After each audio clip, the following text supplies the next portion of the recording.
সকাল সকাল ঘুম থেকে উঠে দেখি কি বৃষ্টি। তো স্কুল তো যাওয়া লাগবে, বৃষ্টি হলো ছাড় নাই। তো হাই ফ্রেন্ডস, কেমন আছেন সবাই? আমি সঞ্চিতা হজবরল কাপড় ব্লগ থেকে আরেকটা ভিডিও ব্লগ নিয়ে আসলাম।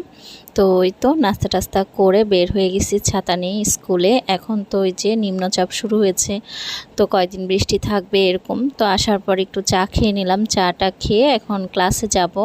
তো মানে কয়েকটা ক্লাস নিই, কিন্তু ওইভাবে সব ক্লাসে তো আর ভিডিও করা যায় না। তো এখন ড্রয়িং ক্লাস, বাচ্চারা ড্রয়িং করেছে। আর দেখেন স্টুডেন্ট সংখ্যা অনেক কম, কারণ বৃষ্টি হচ্ছে। আর এই বৃষ্টিতে ভিজলে তো বাচ্চাদের আবার মানে অসুখ হয়ে যাবে, জ্বর সর্দি তো এমনিই লেগে আছে বাচ্চাদের। তো যাওয়ার সময় দেখি বৃষ্টি হচ্ছে, ওই যে নিম্নচাপ, তো বৃষ্টি তো হবেই। তো বাসায় যেয়ে খাওয়া দাওয়া করা হয়ে গেছে, এখন বিকাল বেলা। তো অধরাকে পড়াতে যাচ্ছি। এই ফাঁকে আরও মানে একজনকে পড়ানো হয়ে গেছে। তো এই তো অধরার মা এই ফুলগুলো তুলে নিয়ে এসে আমাকে দিয়েছে। তো এই তো অধরাকে পড়ায় বাড়িতে আসবো। আজকে বেশি কিছু রান্না করব না, মাংস আর ভাত করব শুধু। ওই যে খাসির মাংস নিয়ে আসছে, কারণ শরীরটাও ভালো না, বাড়ি থেকে আসছি। তারপরে এই টুকটাক কাজ কাম, হঠাৎ করে এতদিন আরাম খাওয়ার পর আবার স্কুল শুরু হয়েছে। সকালে ঘুম থেকে ওঠা, কয়দিন তো খুব আরামেই ছিলাম, একটু দেরি করে ঘুম থেকে উঠছিলাম। তো এখন এই যে ভাত উঠাই দিছি, আর এই চুলায় হচ্ছে খাসির মাংস করব। ওই যেভাবে প্রত্যেক দিন করা হয় ওইভাবেই করব, অন্য কোনো মানে আলাদা কোনো রেসিপি নাই। তো এখন এর মধ্যে সব রকম মশলা দিয়ে দিয়েছি, একটু টক দইও দিয়েছি। টক দই মানে মাংসতে দিলে ভালো লাগে, সে খাসির মাংসই হোক আর মুরগির মাংস হোক।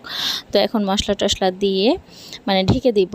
আর এদিকে ভাতও হয়ে গেছে। আমি এই প্রথম মানে আসলে একরকম ওইভাবে করে খাওয়া হয় না, তো মাংসর সাথে আর অন্য কিছু লাগে না। তো এখন এই যে আলু আর মানে রসুন দিয়ে দিচ্ছি। আলুটা ভেজে নিলে ভালো হয়, তো আর ভাজা হয়নি, ভুলে গেছি। তো আগে দিইনি, কারণ খাসির মাংস সিদ্ধ হতে সময় লাগে। তো আগে একটু মাংসটা সিদ্ধ মানে করে নিয়েছি, তারপরে এখন দিচ্ছি। আর গোটা রসুন কিন্তু খুব ভালো লাগে, কে কে এরকম মাংসের মধ্যে গোটা রসুন দিয়ে খান বলবেন।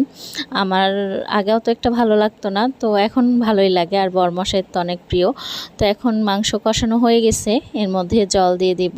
হ্যাঁ, মাংসটা অনেক ভালো ছিল, এই দেখেন তেল ছাড়ছে। তো এর মধ্যে জল আর গরম মশলা দিয়ে দিব, দিয়ে তারপরে ফুটলে নামাবো। মাংসটা মানে নরম ছিল, প্রেশার কুকারে দেওয়া লাগেনি।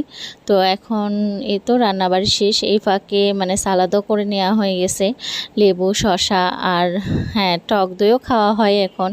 ওই যখন শেষ হয়ে যায় তখন আবার কয়েকদিন হয় না বা এরকম। তো টক দই কিন্তু খাওয়া অনেক ভালো।